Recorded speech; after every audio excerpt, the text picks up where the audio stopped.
नमस्कार पवार बंधूंनो, मी समीक्षा पवार आज तुमच्यासाठी धार राज्याचा इतिहास घेऊन आलेली आहे।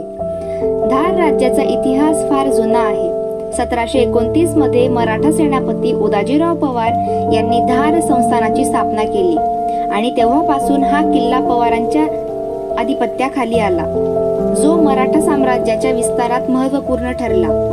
यशवंतराव पवार यांच्यासारख्या व्यक्तींनी मराठा साम्राज्याचे उत्तरेकडील विस्तारात महत्त्वाची भूमिका बजावली, ज्यामुळे धार किल्ल्याचे महत्त्व वाढले। मित्रांनो, धार संस्थानाचे नाव घेतले म्हणजे पवार सरदारांचा इतिहास डोळ्यासमोर येतो। पानिपतच्या तिसऱ्या लढाईचा यशवंतराव पवारांचा पराक्रम सर्वांना माहीत आहे। धार संस्थानाच्या किल्ल्यात गेल्यावर समोरच पुरातन लेण्या, शिलालेख यांचे संग्रहालय आहे। त्यात इसवी सन 7व्या शतकापासून तर 13व्या शतकापर्यंतच्या कोरीव लेण्या संग्रह करून ठेवलेल्या आहेत। धार संस्थानाच्या या ऐतिहासिक किल्ल्याला एकदा तरी भेट द्या। धन्यवाद।